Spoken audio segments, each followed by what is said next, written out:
বিসমিল্লাহির রহমানির রহিম।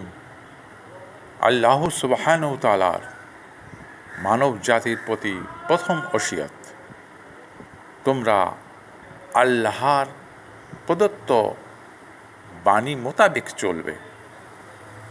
প্রমাণ সূরা বাকারা ৩৮ নম্বর আয়াত। কুল নাহবিতু মিনহা জামিয়া, তাদেরকে বলা হলো তোমরা একযোগে নিচে নামিয়া যাও।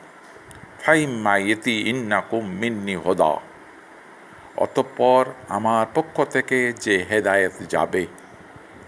ফামান তাবিআ হুদা ফালা খাউফুন আলাইহিম ওয়ালা হুম ইয়াহজানুন, যে কেউ আমার প্রদত্ত হেদায়েত অনুসরণ করবে, তাবে করবে, ফালা খাউফুন আলাইহিম ওয়ালা হুম ইয়াহজানুন, তার কোনো ভয় নেই, তার কোনো চিন্তা নেই।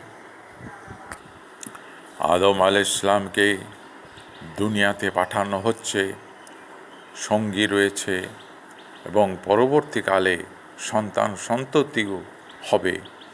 তাকে দুনিয়াতে পাঠানো হচ্ছে খলিফা স্বরূপ, এবং শয়তানও পেছুতে আছে। শয়তান তাকে পথভ্রষ্ট করার জন্য তৈরি আছে। এহেন পরিস্থিতিতে আল্লাহ একটা ওসিয়ত করলেন আদম আলাইহিস সালামকে। কি সেই ওসিয়ত? আমার পক্ষ থেকে ফাইম্মা ইতি ইন্নাকুম মিন্নি হুদা, আমার পক্ষ থেকে যে হেদায়েত যাবে। ফামান তাবিআ হুদা, যে কেউ এই হেদায়েতের অনুসরণ করবে। ফালা খাউফুন আলাইহিম ওয়ালা হুম ইয়াহজানুন, তাদের কোনো ভয় নেই, তাদের কোনো চিন্তা নেই। প্রতিটা আলেম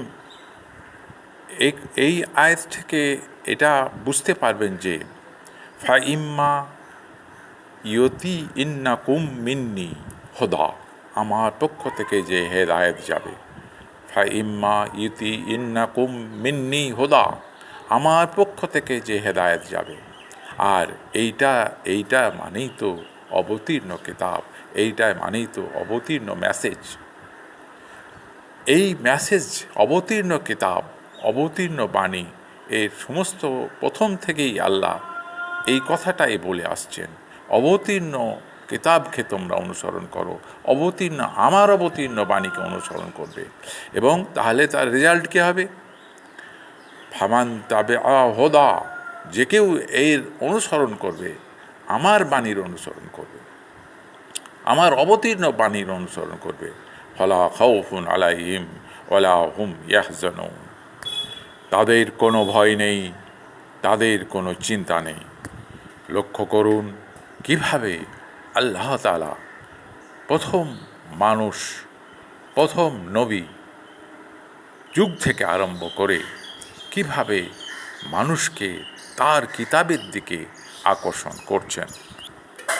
আল্লাহ ভালো করেই জানেন আদম আলাইহিস সালাম ও তার সঙ্গী দুনিয়াতে আসবে এবং তাদের সন্তান সন্ততি হবে। আদম আলাইহিস সালাম এবং সঙ্গী দুনিয়া থেকে বিদায় নেবে। তাদের সন্তানরা কি করবেন? তাদের সন্তানরা কি উপদেশ গ্রহণ করবেন? সেই একই কথা, ফামান তাবিআ হুদা ফালা খাউফুন আলাইহিম ওয়ালা হুম ইয়াহজানুন, যে কেউ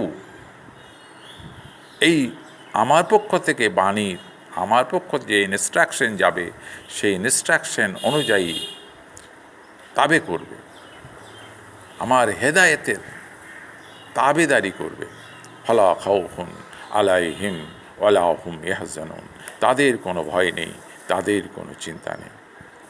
তাহলে আদম আলাইহিস সালামের ক্ষেত্রেও প্রযোজ্য যে আমার পক্ষ থেকে যে বাণী যাবে তুমিও শুনবে এবং তোমার সন্তান সন্ততিরাও শুনতে হবে। যদি শুনে তাহলে তাদের কোনো ভয় নেই এবং তাদের কোনো চিন্তা নেই।